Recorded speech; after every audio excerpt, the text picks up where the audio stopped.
Hello दोस्तों, आज की वीडियो में हम सिंगल फेज और थ्री फेज सप्लाई को बिल्कुल सिंपल तरीके से समझेंगे। फेज क्या होता है, न्यूट्रल क्या होता है, 11 kV लाइन से 415 वोल्ट तक बिजली का सफ़र कैसे होता है और किस जगह सिंगल फेज यूज़ होता है और किस जगह थ्री फेज।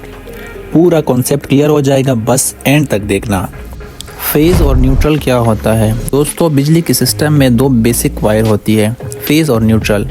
फेज वायर को हम लाइव वायर भी कहते हैं क्योंकि इसमें हमेशा वोल्टेज होता है। न्यूट्रल वायर 0 वोल्ट पर होती है, इसीलिए इसी रिटर्न पैथ बोला जाता है। फेज से करंट लोड तक जाता है और न्यूट्रल के थ्रू वापस सिस्टम में रिटर्न होता है। शॉक क्यों लगता है? अगर आप न्यूट्रल वायर को टच करें, ज़्यादातर केसेस में शॉक नहीं लगता क्योंकि ये 0 वोल्ट होती है, लेकिन फेज वायर को छुआ, टच किया तो शॉक लगता है क्योंकि इसमें 220 to 30 वोल्ट होते हैं। सिंपल। सिंगल फेज का यूज़। सिंगल फेज सप्लाई चलने के लिए सिर्फ 2 वायर चाहिए होती है, फेज और न्यूट्रल। सिंगल फेज ज़्यादातर घरों में यूज़ होती है जहां लोड छोटा होता है। Fans, bulbs, TV, fridge, AC, ये सब सिंगल फेज पर चल जाते हैं। थ्री फेज क्या होता है? थ्री फेज सप्लाई में 3 अलग अलग फेज होते हैं, रेड, येलो, ब्लैक। अगर सिर्फ तीनों फेज दी जाए तो सिस्टम को 3 फेज 3 वायर सिस्टम कहते हैं। अगर इनके साथ न्यूट्रल भी हो तो ये 3 फेज 4 वायर सिस्टम होता है। थ्री फेज का यूज़, थ्री फेज का इस्तेमाल।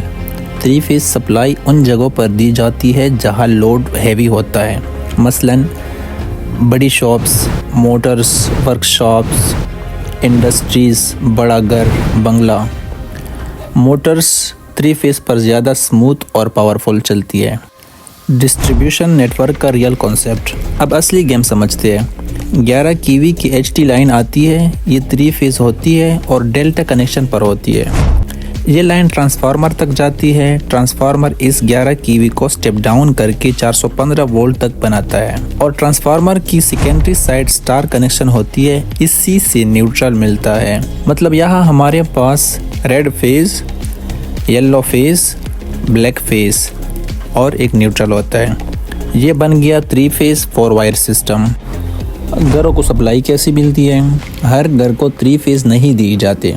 ट्रांसफार्मर से हर एरिया के हाउस को अलग अलग फेज दिए जाते हैं। 5 घरों को रेड फेज प्लस न्यूट्रल, 5 घरों को येलो फेज प्लस न्यूट्रल, 5 घरों को बी फेज प्लस न्यूट्रल।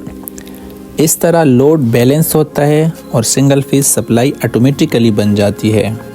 दोस्तों, आज आपने पूरा सिस्टम समझ लिया। Phase, neutral, transformer, distribution, single phase और 3 फेज। अगर वीडियो पसंद आए तो लाइक और कमेंट करें। मिलते हैं नेक्स्ट वीडियो में।